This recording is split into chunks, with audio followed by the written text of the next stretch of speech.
Good morning, folks who affected everything between and beyond. My name is Roy, the only host in the history of the internet, fully and wholeheartedly admits that he has no idea what he's talking about, but he tries. It's going to be the last video of the season, so I am posting it today. And I'm posting it just a couple of hours away from our last game, which should basically be a scrimmage. I know that Bam, Hero, Wiggins, Staken. We also, of course, Pelle Larson is out. Nikola Jovic with no timeline to return, so I don't think we can expect to see him unless we get to the playoffs, and maybe he's going to play one of those games, but I don't know. It did break his hand, so it does take some time, and there are certain things in the season that is just not worth doing. So in any case, instead of going with statistics, I'm going to do what I do always, which is talk from the perspective of a fan that's watched every single game this season, regardless of what I was going through. The one that I really wanted to record and I ended up not recording was the one that we beat Jimmy Butler. That to me is our trophy. By the way, we swept the Warriors even with Steph Curry.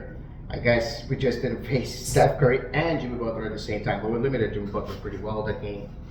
And not only that, it basically kind of was the second game, I'm mistaken, of our 6-game winning streak. And right now, we are 7-3 in the last 10, but mostly against 76ers, the Atlanta Hawks, which we finally beat. Not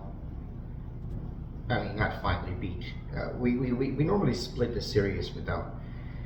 We were swept by the Bulls, and that's interesting because we're locked in 10th seed. There's nothing that can happen today that's going to change anything for us or for the Wizards. So the two scenarios, as far as I understand, of course, anybody comment if they have a different understanding of them. The two different scenarios are, we are either going to go to the playoffs, which means we win the game against the Bulls, and then we win the game against either the Magic or the Hawks to get to to get to 8th seed. Never since the play-in started, which is not long ago, so it doesn't say much, has a 10th seed made the playoffs. So it just makes sense in terms of the seeding. And I do think that we could have had a better season, especially because of the injuries with Wiggins that also affected that old 10 run. That old 10 losing streak that we had, not having Wiggins for most of those games, not having Wiggins for about, I think, 16 games since he came back, since he came to us, which is unfortunately a great number. But yes, we definitely found ways to win without him. And I liked Ethan Skolnick's name for the Pelicans. It was the Shellikins, right? We not only broke the record of points made in general, we obviously broke the record by far of points made in regulation. If I'm mistaken, the last time that this happened was a long time ago that we had 10 players in double digits. I think that's only in the mid-90s. If I'm mistaken, if Eric Reed was correct in his assessment. And of course, it was a very pleasant game to watch because they just couldn't compete against us. And we know that without Ingram, without Zion Williamson, without a couple of other players that they had, TJ McCollum, if I'm mistaken, right? Is that it? No, I'm not sure. Sometimes I trip. Just let me trip. But in any case, that's not the Pelicans. It's not the real Pelicans that we fought.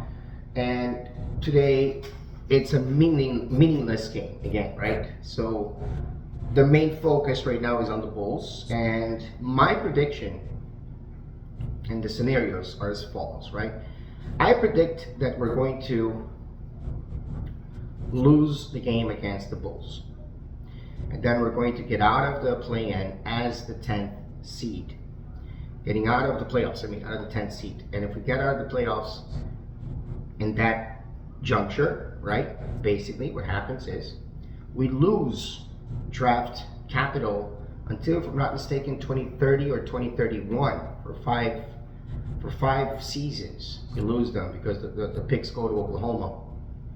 But if we make the lottery, which is finishing in 10th place, regardless of how difficult it is, we're going to probably draft in the teens, probably mid-teens, right? Probably around the same as Bam as Hero, which worked pretty well for us in many ways. And this is my son. I'm not editing the video. Just stay with me today. Okay, son, go there, and I'll be right there. Let me just finish this video right now. Yeah, it's my day. I'm not going to use this as an excuse all the time. So at least today, being the last game of the season, I wanted to do this. So this is the what I think is going to happen, right? We're going to probably have a very low chance of drafting anywhere top 5 or top 10 even. So I'm not counting with that. But if we do that, we lose draft capital for the future, but we get two draft picks, probably one in the 20s from the Warriors and probably one in the teens. And of course, we still have the second round that Penny Larson came from. So that's definitely not something to throw away. If we win against the Bulls, it's interesting. I would say it's, gloves off. And then we are certainly capable of beating either Atlanta or the Magic. So we'll see how that goes. But let's say that we get Atlanta, we get the Magic, we beat them, we go to the playoffs. We lose our pick this year from our side. So our pick goes to Oklahoma City, but we get draft capital basically for 2026 for the 2026 draft and so forth. So we'll see what happens, and also we'll see what kind of rebuild is going to take place in the offseason. All of that is still a little bit too far from now because I did see some things that really worked, and I also know that we're missing something. So both of those things need to be taken into consideration. The main difference, I think, for this season was obviously the Jimmy Butler situation. I do think that, had Jimmy Butler engaged more with the team, or had we shipped him off in last season, we wouldn't finish with this mediocre record, right? Which could well be, which could well stay where it is right now, right? About 5 games, 6 games under 500. So I don't know that we would have, made a splash in terms of the first 4 or 5 teams. But I think that had we gotten this team to the team that we have now, especially Davion Mitchell working very well, Kyle Anderson not working. It's important to note that things improved when Rozier and Jaime Jaquez came out of the rotation because, come on, Jaime Jaquez hit that ball. He's not breaking that ball this year. Maybe next. Who knows? Maybe he's going to be a token for trade. We don't know either. But anyway, that's my penny quickies for today. Don't have any kind of expectations for the game today, which has been the theme this entire season. It's game 82 of 82, and I think the play-in game is on Wednesday. So we'll see then. We'll see what happens then. In any case, stay safe, stay dry, stay as happy as possible in this very complicated world of ours. Let's go Heat.